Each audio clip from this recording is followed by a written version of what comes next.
Hello. Thank you for stopping in and taking the time to see the video to prove my situation. I want to thank you. This is us, my wife Tanya, my lovely wife, me and my daughter, which I'm so proud of. She is so smart. She's in college now. So, let me give you a little backstory real quick.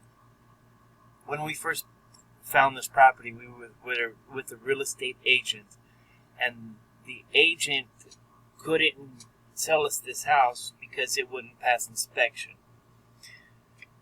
So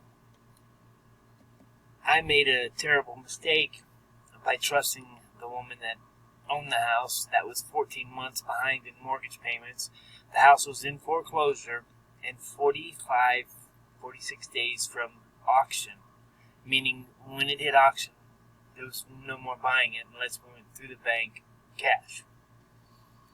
So I didn't have the knowledge of hiring a lawyer to do the proper paperwork, so I did a lease option after researching the internet for a little while. But lease option was just a contract saying that we were buying the house, and it wasn't a lease option.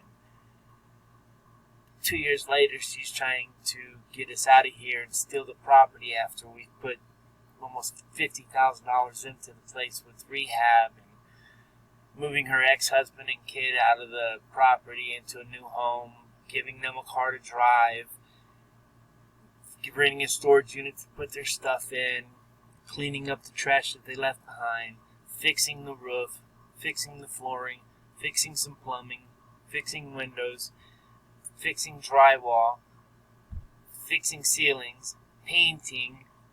I mean, we did a lot of work to this place to get it up to par so we could go ahead and do the assumption. Well, let's move on. Alright, so it starts here where we get this lease agreement, which I wasn't very smart, or I would have hired a lawyer. On 6/18/2019, we signed this document together. In the second page of it, which was the page that's really critical to what I'm talking about here, is Tanya D. Wildrick will pay $14,839 to Wells Fargo to catch up mortgage and assume the loan from Sarah Parks for the property. For any reason at any time Sarah Parks decides to breach this contract, Sarah Parks will have to reimburse Tanya Wildrick all out-of-pocket costs, including home improvements, monthly payments, and $14,839 that we paid to get it out of foreclosure. Tanya Wildrick being my wife.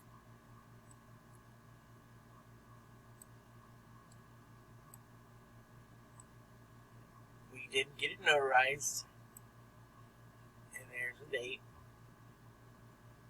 10 days later, I think. But I just wanted to give you the gist of that. So, here's the wire transfer, which we paid directly to the bank, not to Sarah Parks. And the sum is $14,839.40. We did this on 6/19/2019 after signing the contract. I redacted some information to protect our identity and numbers.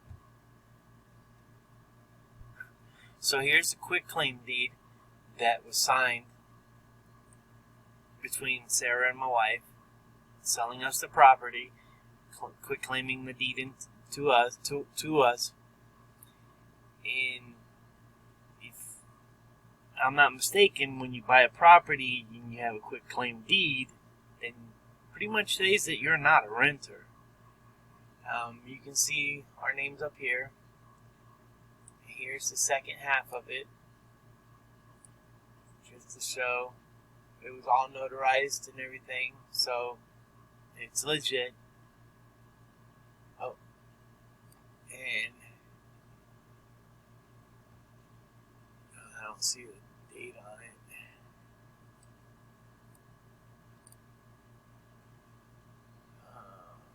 anyways, it was done. Oh, there it goes. On the 6th day of May 2019. Now that we've got the property, I'm working on the property, we start moving forward. In July, which is only January, February, March, April, May, June, July, second month we're here, not even really the second month. And when I paid the 15 grand, that was, I thought, included up to July because where we were talking. Well, she claims that it wasn't. Next payment due 7/1/19, she sends me. And then she tells me, it's 18 days late. Well, I tried talking to her and get this together and get it straight. She's already started with can you please let me know what your plans are for the house and mortgage? So we get past that hurdle. Everything's good. We're still working on the house to get it to pass inspection. When this situation prevails, the statement says that you haven't paid the mortgage this month. I haven't heard anything about the loan assumption. Do you still want to live there and assume the loan?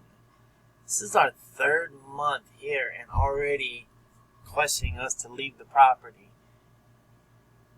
Like, she's anticipating that we're leaving her. She wants us to move her. I should have picked up on the signs then. So, we get everything understood. We're not leaving, which is actually right here.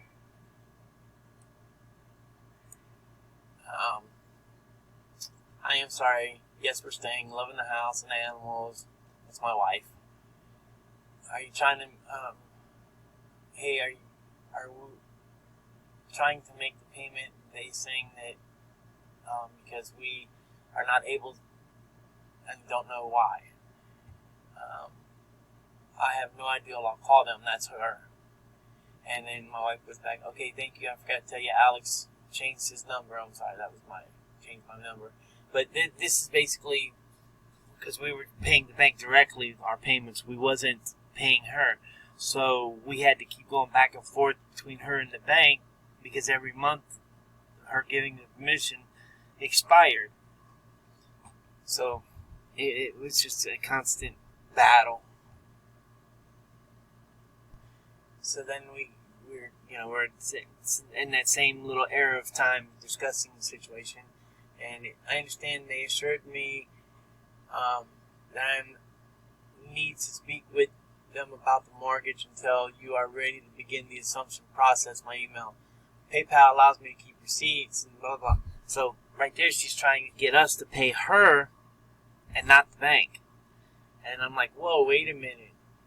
And I put, everything is staying the same. I am paying the bank. I need to talk to them because there is payments missing in which I paid, and I really don't want to go back and forth for days to talk to them. I have bank statements saying that I made payments from my bank to theirs, but their bank saying that I didn't. And I'm going to show you that now.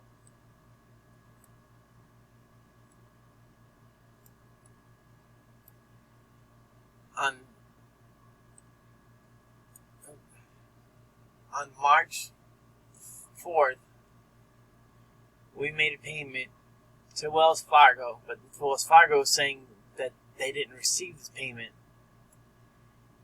And that's where we're starting to get into problems right now. And now she's restricting us from talking to the bank.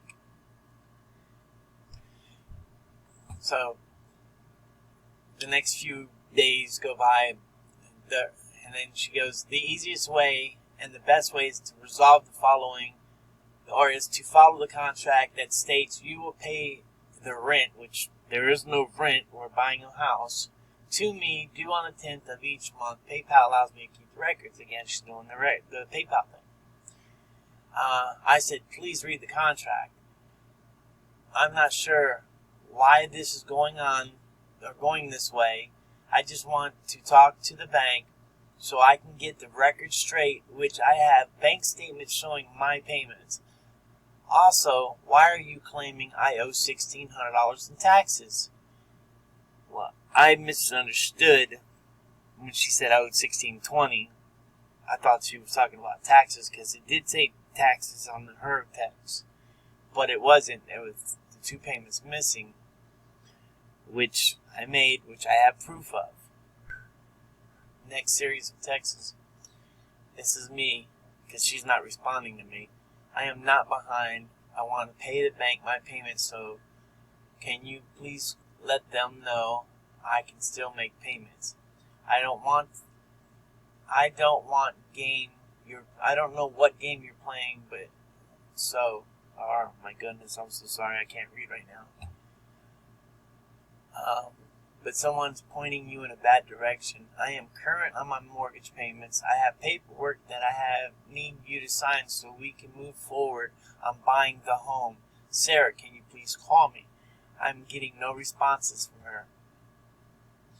So then this is taped to my door when we get back from going to see my grandkids. A 3-day notice claiming I owe $1,620. And then, I send her more texts about trying to talk to her and stuff. She won't hear me. Then I get this. Summons for eviction.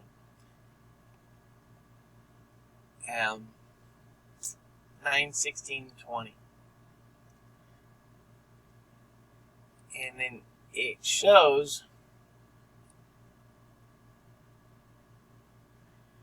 as of August 31st, 2020, defendants only paid 12 months of the total 14-month mortgage payments. So right there, even the lawyer is saying that I'm paying mortgage payments, not rent. But anyways, it goes, as of August 31st, 2020, I only paid 12 payments instead of 14, which is $1,620 per the contract.